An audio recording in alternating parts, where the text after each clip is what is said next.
Well, it's certainly been a moment since I've made a video. This is my Cobalt, 2008 Chevy Cobalt SS that I've owned for 15 years. It was the first brand new car that I ever purchased. I've owned 3 other GMs previous to this, and this one made it home to me 15 years ago. I bought this car in the long weekend of September, brought it home. Now factory, this car made 260 horsepower and 260 torque. One dyno, it made 247 to the wheel for horsepower and 243 wheel torque. It's been a lot of mods to the car, nothing internal wise. As we look at the outside, I have debadged everything. So I'm just gonna do a little feature of this car on the channel because no one's really seen it. It came out of storage not that long ago, let it sit for 2 years, and I got a whopping 66,000 kilometers on it right now. So what you can see here for exterior is it is sitting on some Eibach Sport lines, has a lot of Powell racecraft parts as well. The tail lights are tinted and they're LED tail lights as well. I've also debadged it, but also added a couple extra stickers. There's also the Powell tow hook there, that's as well. So 2008, these things came with the turbocharger, factory front Brembo 6-piston calipers as well. It did have a front smaller intercooler, but we'll check out under the hood after there. Just give you a quick overview of what we got going on inside here as well. So I do have this large old Android tablet, and the only thing it runs right now is this app called Torque. It was a $5 app, and it measures everything I needed to, including misfires between cylinders, fuel trims, all kinds of stuff to really let me know how the car is running.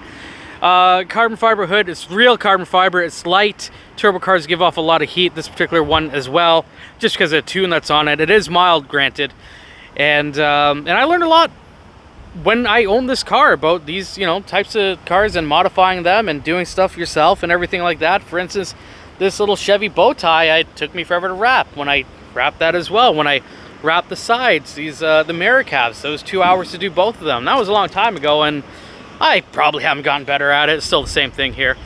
But from the outside, it looks fairly stock. That's a stock spoiler that's on it as well. When I bring it out to random car shows now and then, there's a lot of blue hairs, old gentlemen that really don't know what type of car this is. And so I kind of let them know it's a Chevy. It's a Cobalt.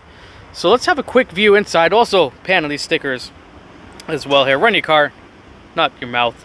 So, and the Just Say No for the Honda. So, you got to remember, 2008 was an interesting time. GM was going down, everyone was getting bailouts. In terms of fast cars for 4-cylinders, we had the Caliber SAT4, Civic type, Civic SIRs, maybe a Volkswagen, like a GLI, GTR, I don't know. But anyways, this is what had kind of came my way at that time. So quick overview of everything that's kind of been done here. I wrapped, this little thing in carbon fiber, the turbocharged door sills. That's still the factory seats, which are super comfortable as well. This nice SS embroidering in the seats as well. I've kept this car very immaculate over the years. Even the door jambs, stupid stuff like that. But anyways, like I color matched this stuff when I was painting it. I color matched all this as well here. I added that console because these cars never came with them either. It did have a factory short shifter. I did put a shorter shifter in there, TWM shorter shifter, the weighted knob. As I said, this gauge runs everything that I needed to as well. I have a Powell hardcore interior bar as well. I used to do some autocrossing, a lot of track stuff with this back in the day. I removed the top of the back seats out as well. Didn't really need them in there because you can't get back there, and I can hear the sub a little bit more. So other than that, interior of the car, there isn't a whole lot that's kind of out of the ordinary. I mean, 2008, once again, this is a Cobalt. This is an economy car, right? So it's cheap plastic everywhere. In my opinion, GM put the money in where it counted, which is the motor, the transmission, the brakes, and the suspension and stuff. So that being said, let's have a little look under the hood here. Also, it does have the launch control, which is my WTF button, which is traction control to disable and the launch control as well there. Also, weird fact, these cars came with a KPA boost gauge, so I put the PSI one because who the hell's reading KPA anyways, right? Let's have a quick peek under the hood, see what we got going on here. So as I said, this car now makes, I didn't say it, but this car does make 324 wheel horsepower and 372 wheel torque. All right, so we do have some engine dress up stuff here as well. I started modifying this car basically in 2009. At that time, there was really not a whole lot of aftermarket when it came to tuning or anything like that. Now there's crazy stuff everywhere, but this car has had the same kind of tune on it for like the last 14 years now, and that would be a SSKEV tune. I think I started with a trifecta tune at one point, and then we kind of went from there. But it does have the upgraded engine cold air intake. There's a catch can on there. The engine charge pipe for the upper and lower as well. There is also a Treadstone intercooler in there too. Now, I didn't put the hood strut back on here because they were tending to warp carbon fiber at the time.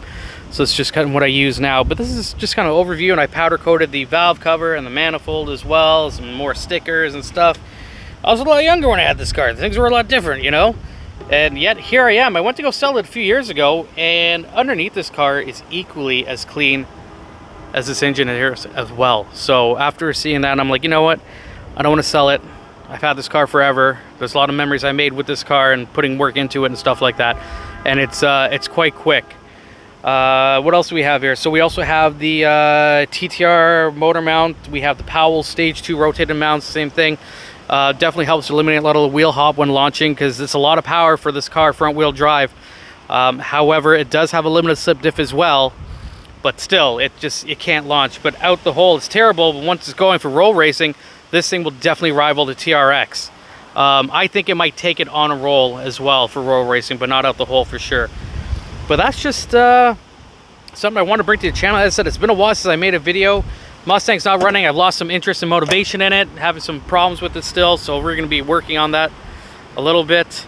And this just kind of gives us a quick overview of what this car is. And I mean, I believe it's around 2,700 pounds, and with 324 wheel horsepower, she goes pretty good, I will say.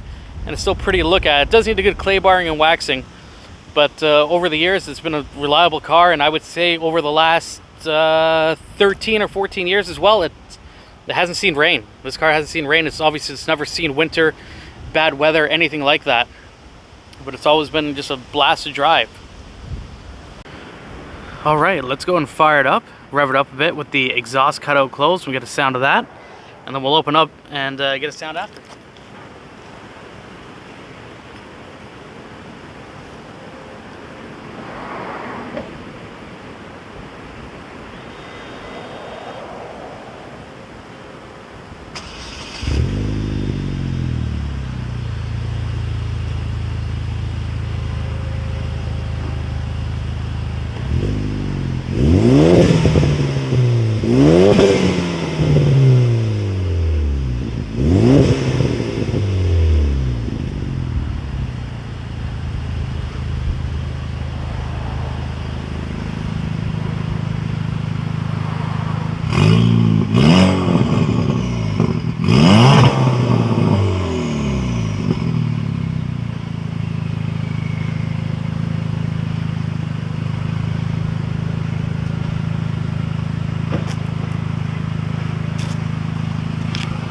All right, let's get a shot under the hood with that cutout open now.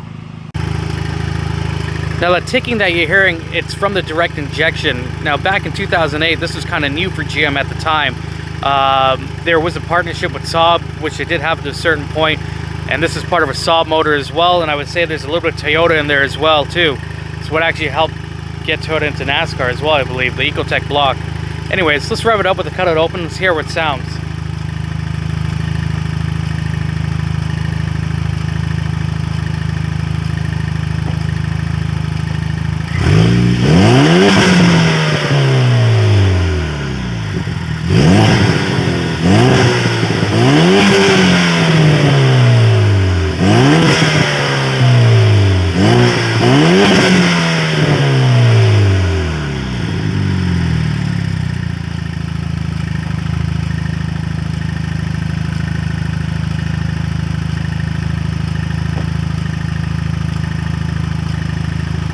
So something else I didn't show you, which I will show you now, is the launch control in the vehicle. It does have factory launch control.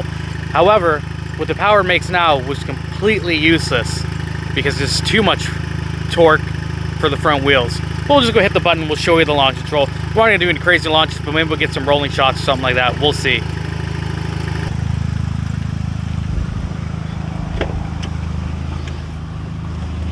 So our little WTF button there, that is for the launch control as well there. And when we do hit that button, it turns our traction off.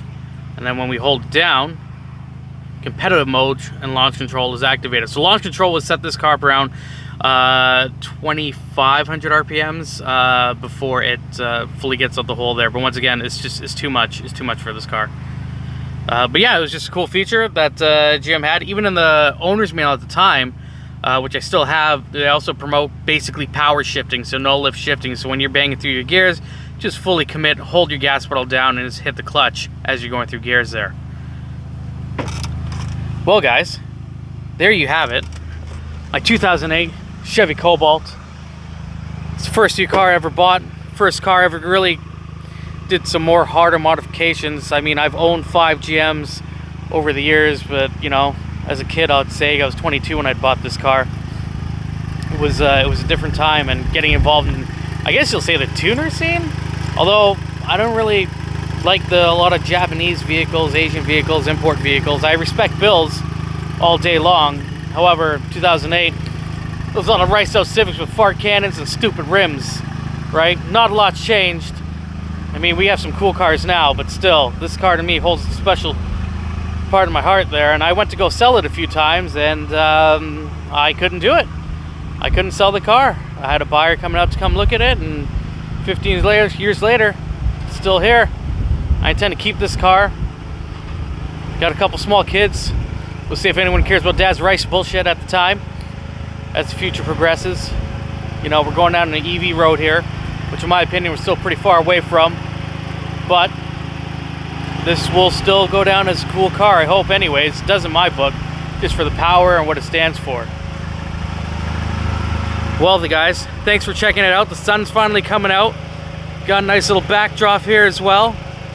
I appreciate everyone checking out the channel. Hopefully get some more videos going. Update on the Mustang, Foxy Roxy, nothing. Nothing, that bitch don't run, sorry. The vehicle does not run yet. But here we are with this for now. The Buick's coming back home. I blew the trans out of it. It's a long story. We'll make another video for that. Thanks for tuning in, guys. I appreciate it. Zippy doo dah.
Well, in good fashion, as usual, I prematurely finished quickly, so I didn't include a couple things. So one thing I will include is a dyno video of this pulling the 324 wheel horsepower. And the mod list, I'm going to put it in the description as well. Like, I didn't mention the ZZP downpipe. There's actually a bunch of stuff that I missed during mods and stuff like that, but I will add everything in there. But same with that video as well. So yeah, check that out. Appreciate it again. Zippity doo dah.